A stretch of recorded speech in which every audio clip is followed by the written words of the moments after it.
जय माता दी। बंधुवर, आपका अपने चैनल आचार्य डीसी शर्मा पर हार्दिक स्वागत है। आज का विषय लेकर हम आपके पास साथ आए हैं मार्गशीर्ष महीने का महत्व, उसके विधान, उसके नियमों का पालन और इस महीने में क्या क्या करना चाहिए, क्या नहीं करना चाहिए, इस सभी बातों पर चर्चा करेंगे। तो सबसे पहले बताएंगे कि ये मार्गशीर्ष माह, जिसे अगहन का महीना विदेशी भाषा में कहते हैं, इस बार 9 नवंबर दिनांक बुधवार से प्रारंभ होकर 8 दिसंबर तक चलेगा। ये महीना सबसे उत्तम महीनों में सबसे उत्तम बताया गया है, क्योंकि इस महीने में ऋतु एकदम शीतोष्ण रहती है। यह महीना शारीरिक मानसिक रूप से व्यक्तियों को आनंददायक होता है। इस महीने से भारी वस्त्र और किसी भी प्रकार के भोजन को पचाने की क्षमता और वस्त्र पहनने की क्षमता प्राप्त होती है। इस महीने में जप तप दान पुण्य करने का विशेष फल प्राप्त होता है। भगवान श्री कृष्ण ने इस महीने को स्वयं अपना रूप बताया है। गीता में अर्जुन को उपदेश देते हुए 10वें अध्याय में भगवान कृष्ण अर्जुन से कहते हैं कि हे कृष्ण, मैं महीनों में मार्गशीर्ष का महीना हूँ। इसी प्रकार से अन्य बातें बताते हुए उपदेश दिया है। इसीलिए इस महीने का महत्व कुछ विशेष हो जाता है। इस महीने में 2 गणेश जी की चतुर्थी आती हैं। यह चतुर्थी पहली 12 नवंबर को और दूसरी चतुर्थी जो है 27 नवंबर को प्राप्त होगी। 28 नवंबर को भगवान श्री राम और जानकी जी के विवाह की वर्षगांठ, जिसे शालिग्राम कहते हैं, यानी उनका दोनों का भगवान सीताराम का जो विवाह हुआ था वो दिन भी आता है। ये 28 नवंबर को रहेगा। दोनों एकादशियाँ बड़ी महत्वपूर्ण होती हैं। इस महीने में कृष्ण पक्ष की एकादशी, जिसका नाम उत्पत्ति एकादशी है, महत्वपूर्ण एकादशी होती है, जिससे संतान उत्पत्ति की समस्या और या अन्य तरह की संतान संबंधी समस्याओं को समाधान करने के लिए एकादशी बहुत उत्तम होती है। यह एकादशी का व्रत 20 नवंबर दिन सोमवार को प्राप्त होगा। इसके बाद महीने में 2 शिवरात्रि प्राप्त होंगी। एक 22 नवंबर को और दूसरी जो है 5 दिसंबर को प्राप्त होगी। ये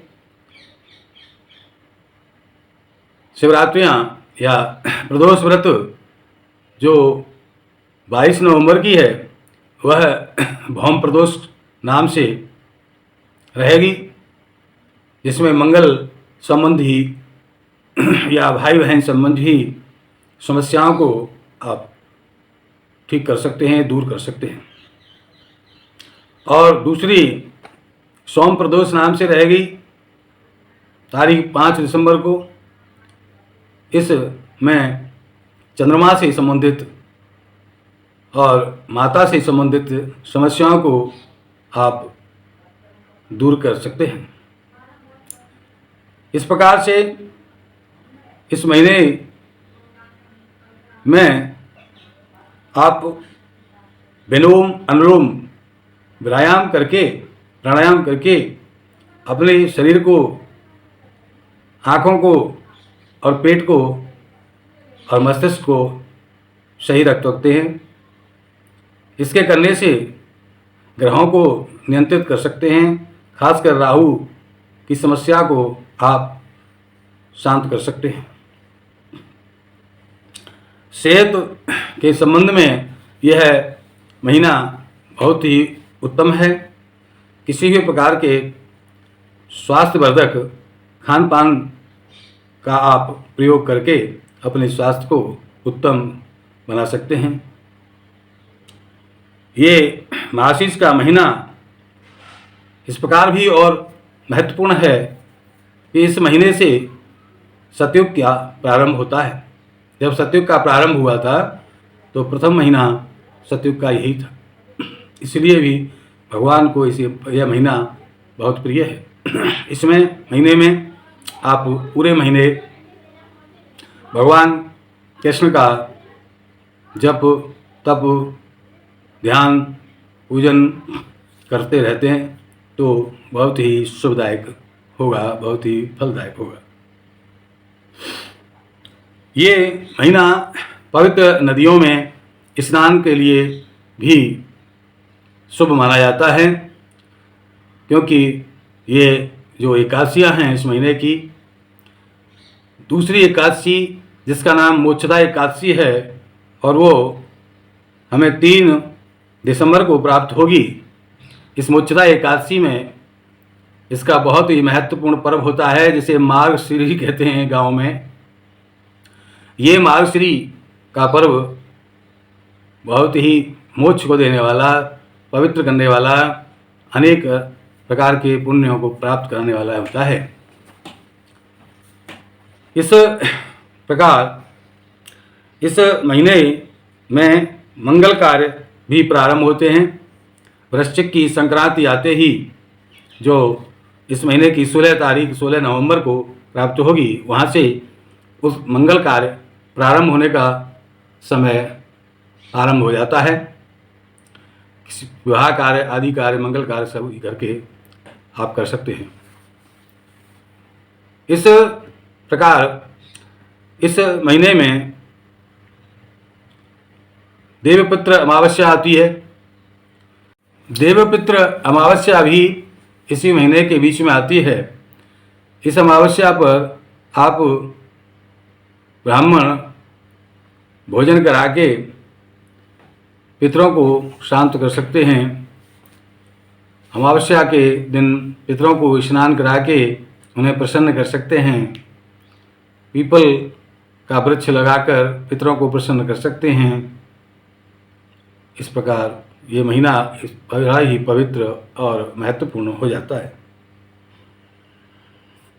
संतान प्राप्ति के लिए आप इसमें उपाय कर सकते हैं। चंद्रमा की उपासना कर सकते हैं। चंद्रमा से संबंधित समस्याओं को समाधान कर सकते हैं। पहले आपको बता दिया गया। इस महीने में शरीर में हल्की हल्की मालिश जो है प्रातःकालीन सूर्य की रोशनी में अगर कराई जाए तो बहुत ही लाभदायक होता है। इसमें तैलीय चीज़ और ड्राई फ्रूट आप खाएं लें तो वह भी बहुत लाभदायक होता है। और शाम के सुबह के समय दोनों समय भगवान कृष्ण की उपासना करते हुए एक बार या दोनों बार, दोनों समय एक अध्याय गीता, भगवद गीता का करने से बहुत ही पुण्य की प्राप्ति होती है। इस प्रकार भाग्य को अगर आप प्रबल करना चाहते हैं तो इस महीने में गीता के 11वें अध्याय को अवश्य रोजाना एक बार या दोनों बार पढ़ें। इससे भाग्य सब प्रबल होगा और अपने पितृ जो है आशीर्वाद देंगे। इस महीने में नित्य ही सुबह शाम ओम नमो भगवते वासुदेवाय मंत्र का जाप एक माला या सामर्थ्य के अनुसार एक से अधिक माला भी कर सकते हैं। अगर ऐसा नहीं बन सकता है तो उठते बैठते काम करते हुए भी अपने मन में आप इस मंत्र का जाप करते रहते हैं तो इससे बहुत लाभ होगा।